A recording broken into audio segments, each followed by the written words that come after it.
Pak Luhut, di sini ada Alisa Wahid Gus Durian. Ia mengatakan Pak Jokowi, Pemda, DPR tolong lebih sigap dalam tanggung jawab dalam penanganan pandemi. Saya akan membiarkan Mbak Alisa untuk berbicara langsung pada Pak Luhut. Silakan Mbak Alisa. Iya, Pak Luhut, saya sebetulnya saya sangat senang bahwa Bapak yang diminta untuk mengomadani ini karena kita butuh butuh orang yang memang biasa berada di situasi yang genting dan penting ya Pak. Dari pengalaman kami, situasinya masalah itu ada di lapangan Pak. Di lapangan koordinasinya ini sangat kurang. Ketika kemarin betul-betul kita terperangkap oleh otonomi daerah itu, semua daerah punya pilihan yang berbeda-beda dan tidak semuanya kemudian bisa diajak untuk bicara ya pemerintah daerahnya. Kami mengalami betul dari Gerakan Sambatkan Jogja, kami mendampingi beberapa daerah untuk mendirikan shelter desa dan shelter tangguh. Itu kalau kepala daerahnya, dinasnya itu sigap, langsung bisa jalan Pak. Tapi kalau tidak, ya terkatung-katung begitu. Nah, kami senang PPKM ini sudah diputuskan oleh Presiden karena menurut kami memang dibutuhkan strategi itu yang sifatnya terpusat. Tetapi apa ini Pak langkah-langkahnya sehingga bisa memastikan bahwa pemerintah daerah memang menjalankan semua yang sudah digariskan di dalam PPKM darurat ini Pak? Alisa, tadi Anda bilang tuh benar sih, benar banget. Jadi saya hanya minta terus payung hukum yang dibuat instruksi Mendagri yang besok akan dikeluarkan. Itu isinya seperti yang tadi kita umumkan jam 1 siang tadi. Jadi isinya salah satu bagian tadi yang saya bikin bold merah itu, bahwa semua pejabat daerah itu harus melaksanakan itu. Kalau tidak melaksanakan ada sanksinya, mulai dari tertulis sampai kepada tindakan dicopot dari jabatan. Kalau dari Kejaksaan Agung dari Pak Burhanuddin lebih keras, bisa sampai dipidanakan masuk 1 tahun di penjara.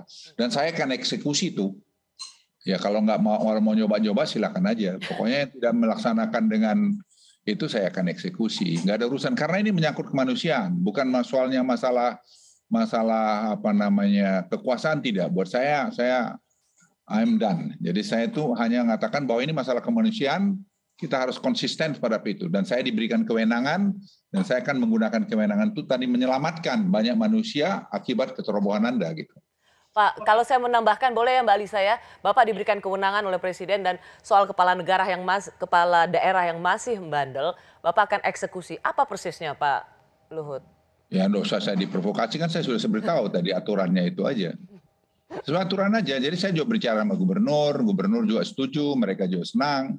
Supaya ada kompak, intinya kompak lah. Siapa sih yang pengen ditindak kan nggak mau, kan semua punya harga diri. Betul. Nggak ada yang mau. Tapi kita harus kerja semua karena kita menyelamatkan nyawa orang juga. Iya betul Pak. Harapan saya sih ini tidak bersifat hukuman Pak. Artinya kalau hukuman itu kan sudah kejadian baru diberi sanksi gitu.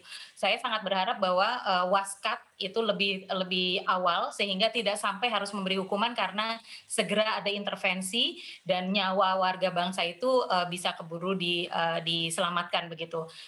Karena ya situasinya sangat. Ya saya juga enggak mau Alisa, artinya terus menghukumi orang. Ngapain menghukumin orang? Untuk apa gitu. Ya Iya. saya kan ingatkan, jadi ada sih mekanisme yang sudah kita punya, saya kan sudah singgung. Sekarang kita dengan Google, dengan Telkom bisa melihat pergerakan itu. Ada polisi, ada TNI di sana. Yang saya bisa telepon kapan saja. Dari hasil Google ini kelihatan kenapa pergerakan masih banyak misalnya. Seperti itu. Itu kan bisa. Tapi kalau ngeyel juga nggak mau ya itu ada langkah berikutnya. Kita tegur lagi. Ya. Jadi seperti itu sebenarnya. Jadi semua kita lakukan bertahap, bertingkat, berlanjut. Jadi saya tidak mau ujuk-ujuk juga langsung begini, tidak. Mentang-mentang kalau kuasa tidak begitu. Tapi kan cukup dewasa Anda sudah kepemimpin di daerah, Anda tidak paham begini-begini ya keterlaluan. Betul, betul. Ya. Terima kasih Pak Luhut.